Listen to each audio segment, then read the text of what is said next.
നമസ്കാരം. എല്ലാ NTV പ്രേക്ഷകർക്കും നിങ്ങളുടെ ഇന്ന് എന്ന പ്രോഗ്രാമിലേക്ക് സുസ്വാഗതം.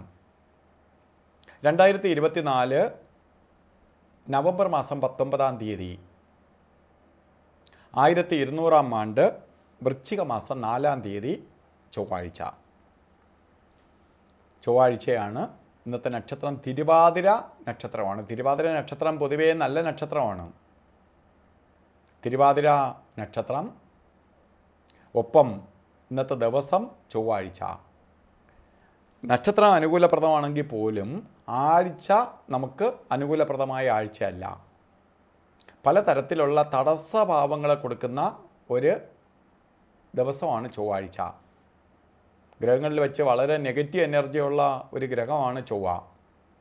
അപ്പോൾ ചൊവ്വയുടെ ബന്ധം നിൽക്കുന്ന കാലഘട്ടമാണ് ഇന്ന് നടന്നുകൊണ്ടിരിക്കുന്ന സമയം. ചൊവ്വാഴ്ച എന്ന് പറയുമ്പോൾ ശത്രുത ഉണ്ടാവാം. ഇപ്പോൾ നമ്മൾ ഓഫീസിലും ബാക്കി കാര്യങ്ങളിലുമൊക്കെ ഇടപെടുന്നിടത്ത് വളരെ സൂക്ഷിക്കണം. ആവശ്യമില്ലാതെ ശത്രുക്കൾ ഉണ്ടാവാം. നമ്മൾ പറയുന്നത് നല്ലതാണെങ്കിലും മറ്റൊരാളിന് ഓപ്പോസിറ്റായിട്ട് തോന്നാം. അതുകൊണ്ട് ആവശ്യമില്ലാതെ ഇന്നിപ്പോൾ ഒരു മേലുദ്യോഗസ്ഥൻ്റെ അടുത്ത് സംസാരിക്കാൻ എന്തെങ്കിലും കാര്യങ്ങൾ നമ്മൾ ആദ്യമായിട്ട് സംസാരിക്കാൻ പോകണമെങ്കിൽ തന്നെ ഇന്നത്തെ ദിവസം മാറ്റി വയ്ക്കണം.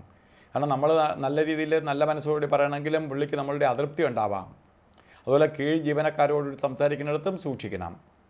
അവരും നമ്മൾ പറയുന്നതിന് തെറ്റിദ്ധരിക്കപ്പെടും.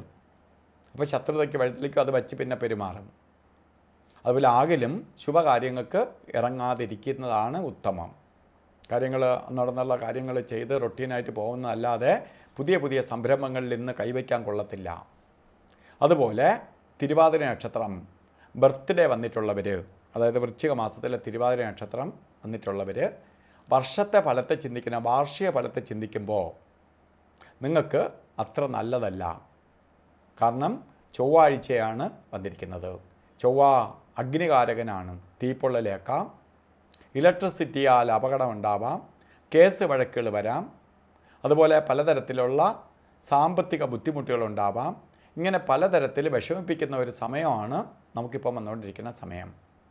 വളരെ ശ്രദ്ധിക്കേണ്ട ഒരു കാലഘട്ടം തന്നെയാണ് നമുക്കിപ്പോൾ നടന്നുകൊണ്ടിരിക്കുന്ന സമയം. അത് സാമ്പത്തിക കാര്യങ്ങളിലായാലും ശരി, ശാരീരികമായിട്ടുള്ള കാര്യങ്ങളിലായാലും ശരി, വളരെ ശ്രദ്ധിക്കേണ്ട ഒരു കാലഘട്ടമാണ് നിങ്ങൾക്കെന്ന് അറിയുക. അപ്പോൾ ഇതിൽ നിന്ന് നമുക്ക് അതിജീവിച്ച് പോകണം. അപകടം വരരുത്, സർജറി ഉണ്ടാവരുത്, അഗ്നിഭയമൊന്നും വരരുത്, കേസ് വഴക്കുകൾ വരരുത്. ഇതിൽ നിന്ന് നമുക്ക് അതിജീവിക്കാൻ വേണ്ടി ഒരേ ഒരു വഴിയേ ഉള്ളൂ. സുബ്രഹ്മണ്യ സ്വാമിയെ പ്രാർത്ഥിക്കണം. മുരുക ക്ഷേത്രത്തിലെ ചൊവ്വാഴ്ച ഭസ്മാഭിഷേകം, പഞ്ചാമൃത അഭിഷേകം, അർച്ചന ഇവ നടത്തണം. അങ്ങനെ സുബ്രഹ്മണ്യ സ്വാമിയെ എത്രത്തോളം പൂജിച്ച് പ്രാർത്ഥിച്ച് കൊണ്ടുപോകാമോ അത്രയും നിങ്ങൾക്ക് ദോഷം കുറയും.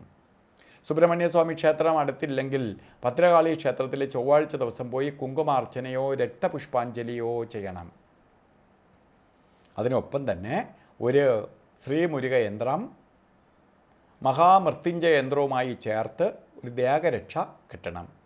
മൃത്യുഞ്ജയ യന്ത്രവുമായി ചേർത്ത് ദേഹരക്ഷ ധരിക്കണം. ഇത് നമ്മളെ ഒരു പ്രൊട്ടക്ഷനായിട്ട് സംരക്ഷിക്കും. ഒരു വർഷത്തേക്ക് മതി. അത് കഴിഞ്ഞാൽ ഒന്നും ഇട്ടില്ലെങ്കിലും കുഴപ്പമില്ല. ദേഹരക്ഷയായിട്ട് പേഴ്സിലോ ശരീരത്തിലോ കെട്ടി ഉണ്ടാവണം. അതുപോലെ ഇന്നത്തെ ദിവസം ഓരോ കാര്യത്തിന് ഇറങ്ങുമ്പോൾ നല്ല ദിവസമല്ല എങ്കിൽ പോലും രാവുകാലത്തിന് പ്രാധാന്യം കൊടുക്കണം. 3 മണി മുതൽ 4:30 വരെയാണ് രാവുകാലം കലണ്ടറിൽ ഇട്ടിട്ടുണ്ടെങ്കിൽ പോലും ഏകദേശം സെയിം ആയിട്ട് ഉള്ള പീരീഡാണ് വന്നിരിക്കുന്നത്. 3 മണി മുതൽ 4:30 വരെ തന്നെയാണ്. അതുപോലെ നമുക്കൊരു കാര്യത്തിനും ഏറ്റവും ഈ സമയത്തിൽ തന്നെ ഏറ്റവും കൊള്ളാത്ത 2 സമയങ്ങളാണ് ഗുളികകാല സമയവും യമകണ്ഠകാല സമയവും. അതിൽ ഗുളികകാല സമയം വരുന്നത് 12:10 തൊട്ട് 1:36 വരെയും യമകണ്ഠകാല സമയം വരുന്നത് 9:17 തൊട്ട് 10:43 വരെയും. ഈ 2 സമയങ്ങളും ഒരു ശുഭകാര്യത്തിനും എടുക്കരുത്. അതുപോലെ ഇന്നും നമുക്ക് അഭിജിത്ത് മുഹൂർത്തം, നമുക്ക് ചില കാര്യങ്ങൾ ഇന്നത്തെ ദിവസം ചെയ്തില്ലെങ്കിൽ ചെയ്യാൻ പിന്നെ പറ്റാതെ വരും. ചില ഡോക്യുമെൻറ്റിൽ ഒപ്പിടേണ്ടി വരും. ചില ആളുകളെ ഇന്ന് മീറ്റ് ചെയ്താലേ പിന്നെ അവരെ കാണാൻ പറ്റത്തുള്ളൂ. അങ്ങനെ ഒരു സമയം വരികയാണെങ്കിൽ ആകിലും അഭിജിത്ത് മുഹൂർത്തത്തിന് പ്രാധാന്യം കൊടുക്കുക. 11:46 തൊട്ട് 12:34 വരെ 48 മിനിറ്റ് നേരം അഭിജിത്ത് മുഹൂർത്തത്തിന് സമയമുണ്ട്. ഈ സമയം നിങ്ങൾ തിരഞ്ഞെടുക്കുക. അതുപോലെ ഇന്ന് ഓരോ കാര്യത്തിന് പോകുമ്പോഴും റെഡ് കളറിലുള്ള വസ്ത്രവും കൂടി വസ്ത്രധാരണത്തിൽ ഉൾപ്പെടുത്തുക. ഇല്ലെങ്കിൽ ഒരു കർച്ചീപ്പായിട്ടെങ്കിലും ഒരു റെഡ് കളർ തുണി കയ്യിൽ കരുതുക. അപ്പോൾ ഇന്നത്തെ ദിവസം എല്ലാവർക്കും ഒരു ദോഷവും വരാതെ ഭാഗ്യദായകമായി തീരട്ടെ എന്ന് സർവേശ്വരനോട് പ്രാർത്ഥിച്ചുകൊണ്ട് നിർത്തുന്നു. നന്ദി, നമസ്കാരം.